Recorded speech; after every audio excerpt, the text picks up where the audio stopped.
ఏ విధంగా రెపరెపలాడుతుందో ఈ వేదిక కూడా ఆ విధంగానే రెపరెపలాడుతున్నది. దానికి ప్రధానమైనటువంటి కారణం మన ముఖ్యమంత్రి రేవంత్ రెడ్డి గారు. నేను రేవంత్ రెడ్డి గారు వస్తున్నారని చెప్పినప్పుడు వెంటనే తయారైపోతుండే ఒక అధికారి అన్నాడు నాతో, సార్ మరి మీరు పోతున్నారు అక్కడికి రిసీవ్ చేసుకోవడానికి. నేను నా 5 ముఖ్యమంత్రులు నా కోసం వెయిట్ చేసిన సందర్భాలు ఉన్నాయి గవర్నర్గా. జయలలిత గారు అయితే ఎప్పుడు ఎవరి దగ్గర ఎవరైనా వచ్చి వెయిట్ చేసి ఆమె కాదు, మీ అందరికీ తెలుసు జయలలిత గారి సంగతి. అదేదో నా అదృష్టం అనుకుంటా పాపం ఆమె ఎయిర్పోర్ట్కి వచ్చి నా కోసం నిలబడి ఇవన్నీ చేసింది. కానీ ఈనాడు నేను ఆయనతో అన్నాను పక్కన, see is our chief minister of Andhra Pradesh.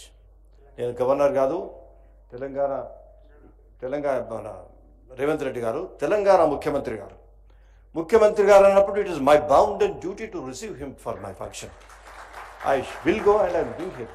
That is our culture. ఈ అన్ని రాజకీయ పార్టీలకు సంబంధించి మనం అనుకుంటున్నాం, అందరూ కలిసిమెలిసి ఉంటున్నాము. దీనికి కారణం ఏంటి అనేటువంటి విషయాలు. ఇది సాంస్కృతిక జాతీయవాదం అనేది భారతదేశంలో అందరిలో ఉంది. పార్టీలు మారినా, పార్టీలు ఉన్నా, పార్టీ సిద్ధాంత ప్రణాళిక విధానం కొంతవరకు నచ్చకపోతే ఇంకో దానికి పోవచ్చు, రావచ్చు, అవకాశవాదం ఉండదు. కానీ ఇవన్నీ కూడా మన సాంస్కృతిక జాతీయవాదంలో ఉందని, పాలకపక్షం ప్రతిపక్షం కూడా కలవాల్సినటువంటి అవసరం ఉంటుందని లాల్ కృష్ణ అద్వానీ గారు వారు మై లైఫ్ మై కంట్రీలో చాలా స్పష్టంగా రాయడం జరిగింది. ఆయన ఎయిర్పోర్ట్లో రాహుల్ గాంధీ గారితో కలిసినప్పుడు రాహుల్ గాంధీ గారి తండ్రిని రాజీవ్ గాంధీని గురించి కూడా మాట్లాడుతూ ఈ రాజకీయాలు ఎట్లా ఉండాలనే చర్చ చేసిన సంగతి ఆయన చివరిగా ఆయన బుక్లో రాసిన ఏంటంటే, కంక్లూజన్ ఏమిటంటే, దిస్ ఇస్ ఎ కల్చరల్, మనము ఈ భావన మన భారతదేశంలో ఉంటుంది కాబట్టి దీనికి సంబంధించి మనం అందరూ ఒకటి కావాల్సినటువంటి అవసరం ఉందని చెప్పడం జరిగింది. ఇంతకుముందు వేదిక మీద శ్రీధర్ బాబు గారికి సంబంధించింది శ్రీపాదరావు వారిని జ్ఞాపకం చేసుకున్న వారిని. శ్రీపాదరావు గారు చాలా క్లోజ్గా ఉండేవాళ్ళు. శ్రీపాదరావు గారు అదేవిధంగా వారి సతీమణి శ్రీధర్ బాబు గారి తల్లి గారి ఫోటోలు మా గ్రామంలో కాలనీలో ఎన్నో ఇళ్లలో ఉన్నాయి. ఆ ఫోటోలు ఆ వారు వచ్చి ఇనాగ్రేట్ చేసిపోయినారు. అంతేకాకుండా శశిధర్ రెడ్డి గారు ఉన్నారు కాబట్టి ఒక విషయం చెప్పాలి. డైనమిక్ చీఫ్ మినిస్టర్ రాష్ట్రంలో ఎవరైతే మర్రి చెన్నారెడ్డి గారు ఉన్నారో, మర్రి చెన్నారెడ్డి గారిని ఎందుకు డైనమిక్ అంటున్నానంటే, మేము ఎప్పుడు నేను 3 సార్లు ప్రతిపక్ష నాయకునే ఉన్నాను. 3 ముఖ్యమంత్రులు మారినప్పటికీ కూడా 3 సార్లు కన్సిక్యూటివ్గా నేను ఎమ్మెల్యేగా ఉన్నాను కాబట్టి నేను బాగా స్టడీ చేశాను. ఎన్టీ రామారావు గారు ముఖ్యమంత్రిగా పోయిన తర్వాత మర్రి చెన్నారెడ్డి గారు వారు ముఖ్యమంత్రిగా వచ్చిన తర్వాత అప్పుడు బాధాకరమైనటువంటి విషయం, వారికి కిడ్నీ ట్రాన్స్ప్లాంటేషన్ కోసం అమెరికాకు పోతున్న సందర్భంలో నేను వారి కారు దగ్గరికి పోయి, మా ఊళ్ళో ఒక చిన్న పర్కులేషన్ ట్యాంక్ కావాలి, ఒకటి ఉంది, అందరు వచ్చినారు అని పోతే, అవునా మీరు తిడతారా మమ్మల్ని అసెంబ్లీలో, మళ్ళీ మమ్మల్ని అడుగుతారు అని నవ్వుకుంటాని వెంటనే అధికారులను పిలిపించి, నేను అమెరికా నుంచి వచ్చే లోపు ఇదంతా పని కావాలని చెప్పి ఆయన వెంటనే సంతకం పెట్టడం జరిగింది మరి చెన్నారెడ్డి గారు. ఆ పర్కులేషన్ ట్యాంక్ను ఫౌండేషన్ వేసింది శ్రీపాదరావు గారే, దాని తర్వాత ఇనాగ్రేట్ చేసిన కూడా శ్రీపాదరావు గారే. ఆ శ్రీపాదరావు గారి అంతా మాకు ఆత్మీయ సంబంధం ఉంది. శ్రీపాదరావు గారిని హత్య చేసినారు కాబట్టి రామకృష్ణారెడ్డి మా అప్పుడు ఉన్నటువంటి అధ్యక్షుడు ఇక్కడే ఉన్నాడు. మా భారతీయ జనతా పార్టీ సమావేశం పెట్టుకొని ఎల్లంపల్లి ప్రాజెక్టు అయితే ఆనాడు నక్సలైట్లు మాకేదో నీళ్లు తీసుకురాలేదని ఒక అభియోగం, న్యాయానికి శ్రీపాదరావు గారు చాలా శ్రమించినారు వారి జీవితంలో. ఎప్పుడు కూడా అసలు రెస్ట్ అనేది లేకుండా ఆయనకు. అటువంటి వ్యక్తిని మా ప్రాంతానికి నీళ్లు తీసుకురాలేదనేటువంటి దాంతో నెపం పైన మీరు చంపుతున్నామంటే దానికి వ్యతిరేకంగా మనం ఆ ప్రాజెక్టు పేరే శ్రీపాద ప్రాజెక్టు పెట్టాలని మేము బీజేపీగా తీర్మానం చేశాం. అంటే ఇటువంటి ఆలోచనలు ఒక సాంస్కృతిక జాతీయ భావనలో ఉంటాయి. ఈ పుస్తకానికి సంబంధించి నేను అదేవిధంగా రాస్తాను. మనం మొదటి నుంచి చూస్తున్నాం, కాంగ్రెస్ పార్టీ కానీ బీజేపీ కానీ ఎన్నో సందర్భాలు కలిసినాయి. పండిత్ జవహర్లాల్ నెహ్రూ గారు అటల్ బిహారీ వాజ్పేయి గారు బ్రహ్మాండంగా మాట్లాడితే ఆయన చూసి అతని భుజం మీద చేసి, నువ్వు ఎన్నడైనా ప్రధానమంత్రి అవుతావని చెప్పినటువంటి పండిత్ జవహర్లాల్ నెహ్రూ గారు ఆయన ఎట్లా అంటాడు మరి కాంగ్రెస్ పార్టీ ఆయన సిద్ధాంతం అయితే? కాంగ్రెస్ పార్టీతో పాటు జాతీయ సాంస్కృతిక వాదం ఉంది, ఇండియన్ వన్నెస్ అనేది ఉంది. అందుకోసమే చైనీస్ ఇంటెలెక్చువల్ ఆయన హూ షీ అనే ఒక intellectual and he was ambassador to the America. Ambassador అయిన తర్వాత he was vice chancellor of the Peking university. ఆయన స్వీయ చరిత్రలో ఆయన రాసుకున్నాడు Hu Shih, India conquered China and rule China, dictated China more than 20 centuries culturally, not sending a single soldier across the border. బార్డర్కు ఒక soldier పంపకుండా 20 సంవత్సరాలు, 200 సంవత్సరాలు, 20 centuries వితౌట్ ఎవర్ ఫైటింగ్, సాంస్కృతిక దాంతోనే రూల్ చేసిందని మనం అందరం చూస్తున్నాం. నాకు అదే అనిపిస్తుంది.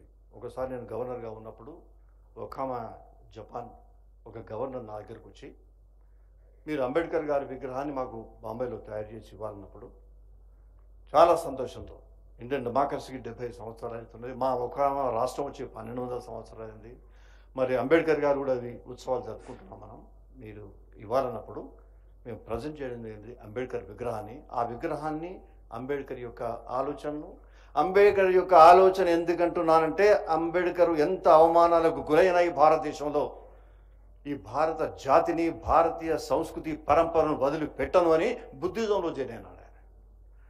ఆనాడు ఒకవేళ అంబేద్కర్ గారు బుద్ధిజాన్ని స్వీకరించకపోతే ఈ భారతదేశాన్ని మనం ఊహించుకోలేము, అటువంటి పరిస్థితి ఉండేది.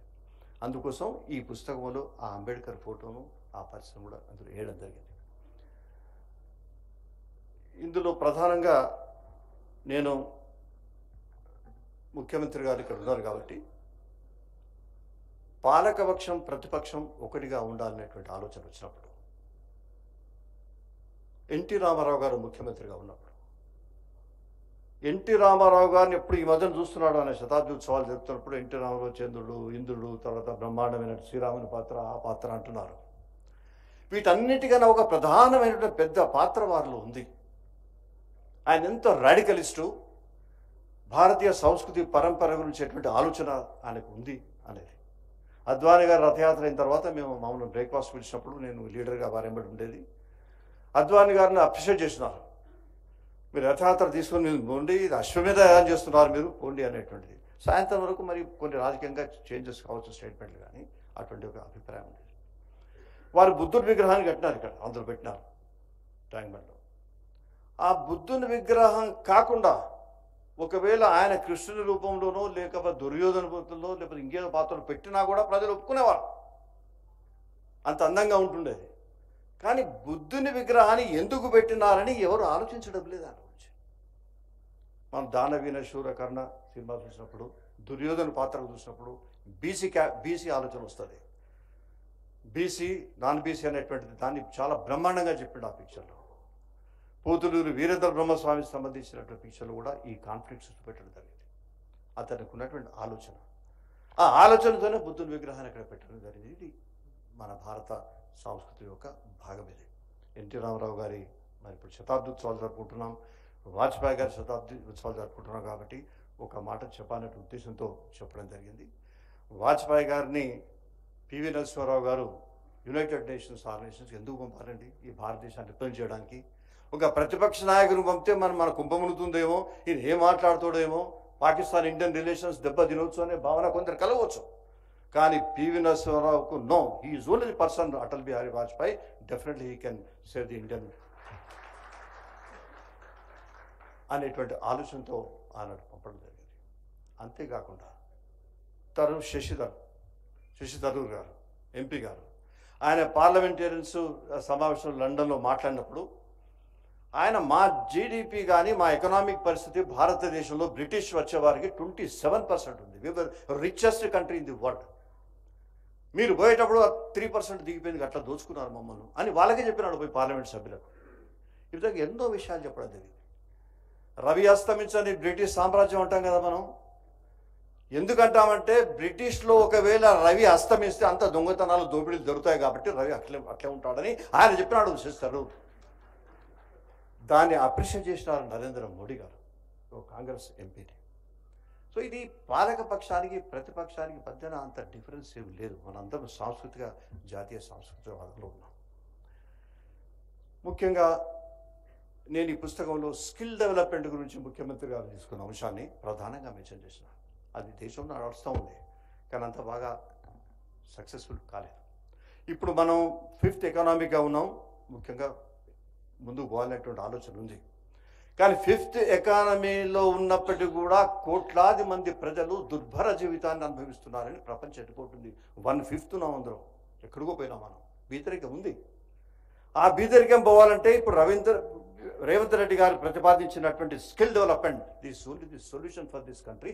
ఇది మనం ఒక ఉదాహరణగా తీసుకున్నట్టయితే మన తెలంగాణలో యావత్ భారతదేశం కూడా తీసుకునేటువంటి అవకాశం ఉంటుంది. ఈనాడు ఉన్నటువంటి యువత వాళ్ళ భుజస్కంధాల్లో నిక్షిప్తంగా ఉన్నటువంటి శ్రమశక్తిని బయటికి తీయడమే మన ఎమ్మెల్యేలకు, ఎంపీలకు, రేపు రాబోయేటువంటి పంచాయతీ ఎలక్షన్స్లో ఉన్నటువంటి సర్పంచ్లకు వీరందరికీ ఉంటుంది.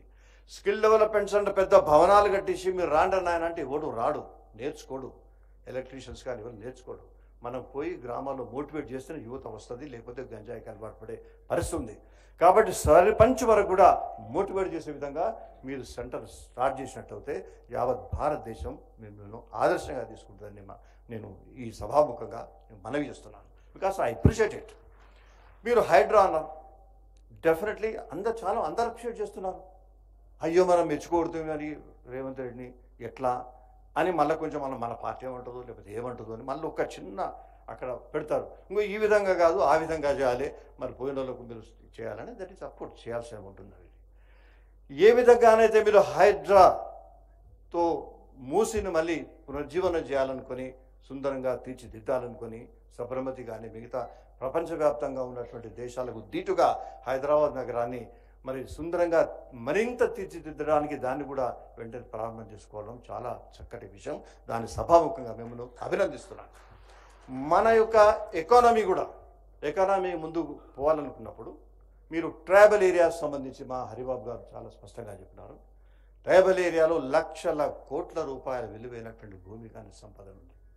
అట్టడుగు స్థాయిలో ఉన్నటువంటి జాతి అక్కడ ఉన్నటువంటి గిరిజన సోదరులు.